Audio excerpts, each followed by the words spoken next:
In the summer of 1959, I was 14 years old. My father was a mechanic at a small gas station along Route 66 near Flagstaff, Arizona. My mother had died young from tuberculosis, leaving my sister Lucy and me with an unfillable void. My father, Harlan, was a good man but bitter. He drank heavily and yelled because of his unpayable bills. John Wayne was already a legend. The Duke, the star of Rio Bravo, The Searchers. He was filming near Tucson, but for a personal reason, he decided to drive alone from Las Vegas to California via the old road instead of flying. He wanted to feel America again, as he later recounted.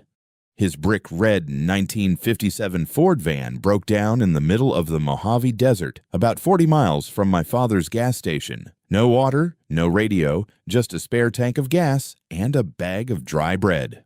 I was helping my father fix an old Chevrolet when I saw him trudging toward the gas station in the scorching sun. Tall, broad-shouldered, his steps steady despite the sweat soaking his flannel shirt. His cowboy hat was askew.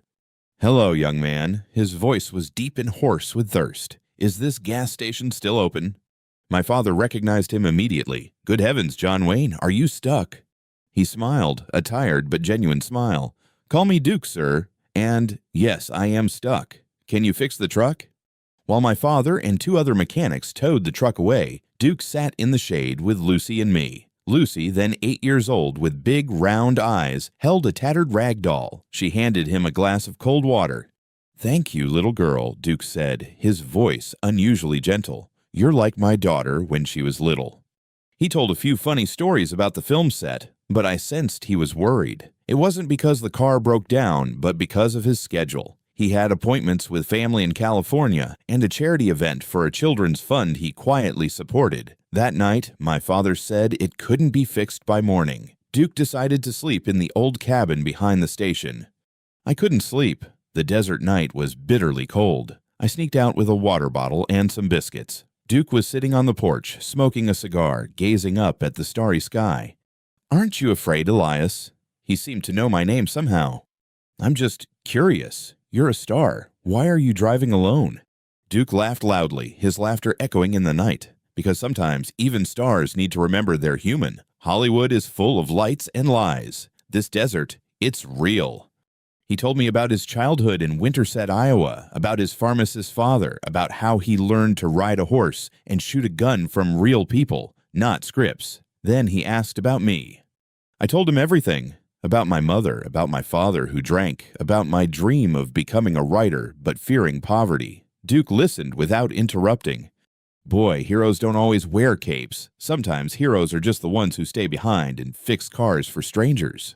The next morning, the car was still not finished. Duke decided to walk to find some spare water or spare parts nearby. He invited me along. "You know this desert better than I do."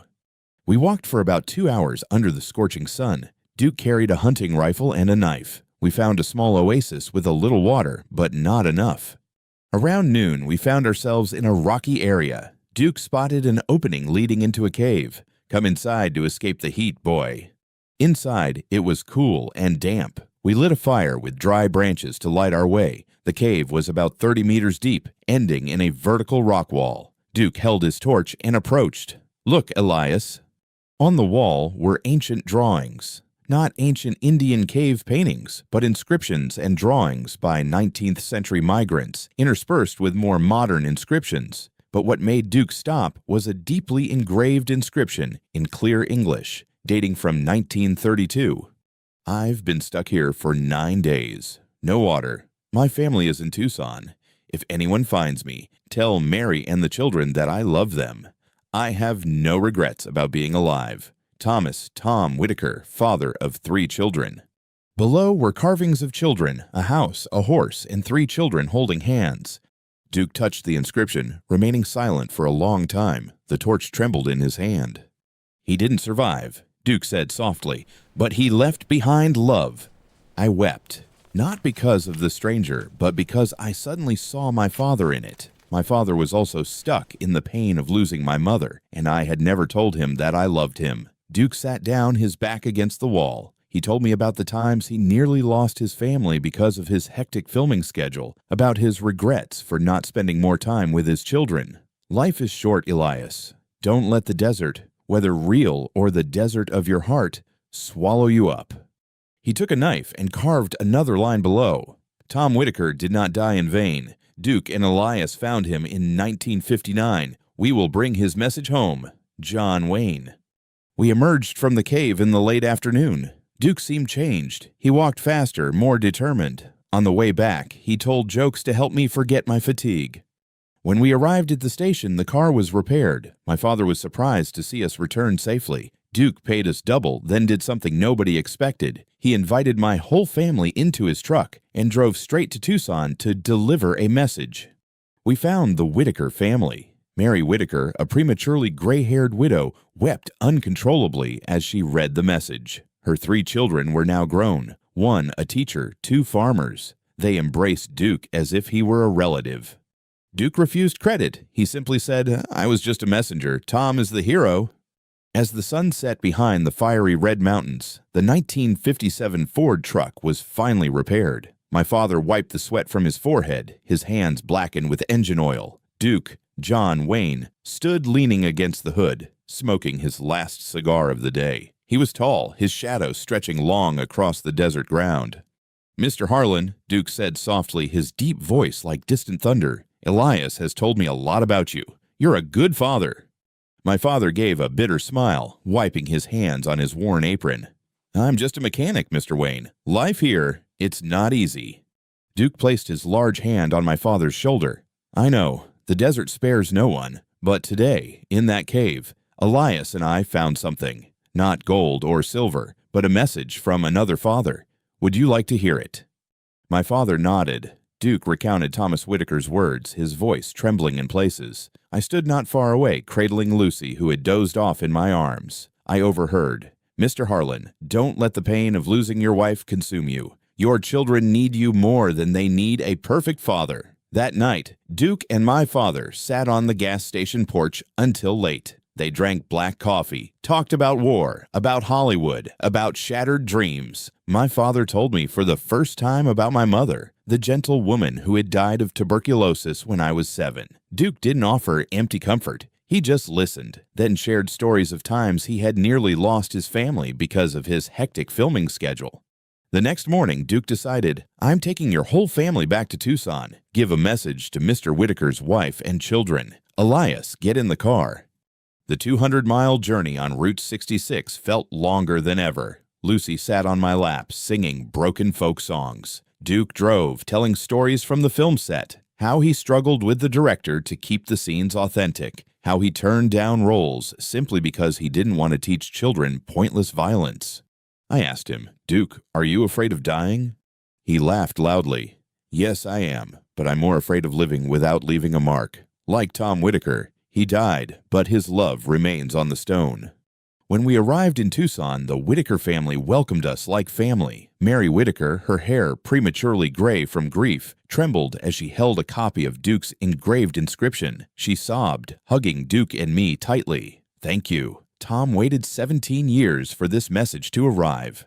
Tom's 3 children were now grown. James was a teacher, Sarah a nurse, and the youngest, Billy, was a farm boy. They invited us to stay for dinner. The meal was simple: cornbread, roast beef, and desert salad. Duke told jokes, making the whole family laugh. I saw my father smile genuinely for the first time in years. 2 weeks later, a package from California arrived at the gas station. Inside was an old shiny black Underwood typewriter, along with an 8-page handwritten letter from Duke. "Dear Elias, the desert has taught us a lesson. Now it's your turn. Write, son. Write about the stone walls in people's hearts. Don't be afraid of poverty. A true hero is one who dares to tell his story." I began to write. By day, I helped my father repair the car. By night, I sat under the oil lamp, typing word by word about the desert, about Duke, about Tom Whitaker. My father initially scoffed. "Son, why bother writing?" But after reading a few pages, he fell silent, then secretly wiped away tears. Duke was filming in California, but still sent letters regularly. He told me about Jerry Lewis, Frank Sinatra, and the quiet charity work he did for poor children. Hollywood is glamorous, but the desert teaches us humility. In the winter of 1959, Lucy had a high fever. She lay curled up in her old bed, her lips turning purple. The local doctor shook his head. "We need special medicine from Phoenix, but we don't have the money." My father, devastated, sat by her bedside weeping. I ran outside and sent a telegram to Duke at the address he had given me. 3 days later, amidst a sandstorm, a small plane landed near the gas station. Duke stepped out, his coat billowing in the wind, followed by his private doctor from Los Angeles. He hugged Lucy, telling her a fairy tale about a cowboy rescuing a desert princess in a warm, gentle voice. The doctor gave her IV fluids and medication. Duke stayed for 3 days, sleeping on a wooden bench, helping my father repair his car to kill time. When Lucy woke up, she whispered, "Duke is a real superhero." Duke smiled, stroking her hair. "Not a hero, just a friend. Little one." That moment healed the rift in my family. My father stopped drinking alcohol completely from that day on. In 1960, debts piled up. My father was on the verge of selling the gas station to a large oil company. Duke learned of this through my letters. He secretly contacted a lawyer, bought back 40% of the station's shares, and sent the paperwork back with the condition: Harlan retains management, teaches Elias how to repair cars and write. No one is to know I interfered. My father realized it when he saw the signature on the contract. He called Duke, his voice trembling. "Why did you do that?"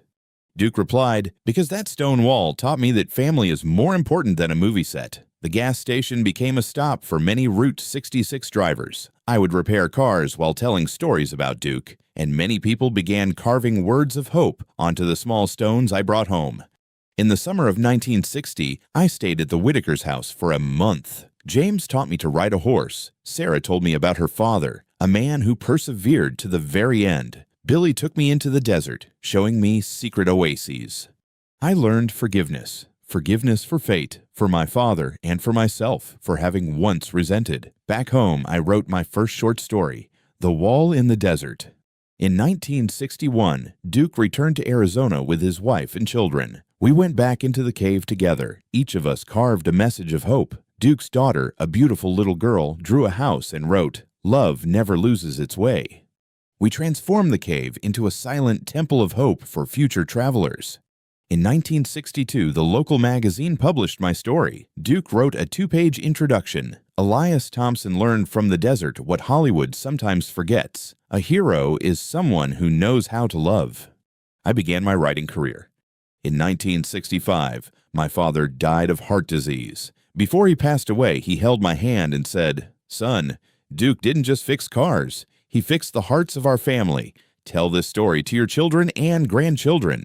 The funeral was simple, but Duke flew from California to stand by my father's grave, his head bowed.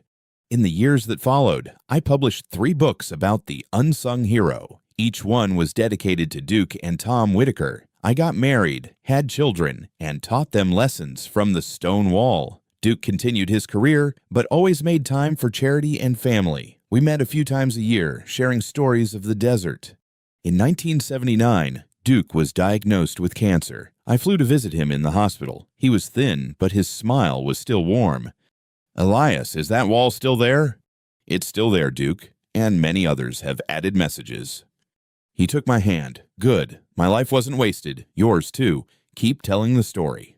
He died on June 11th, 1979. Millions mourned him, but I knew his true legacy lay in the stone walls and the hearts that had been changed.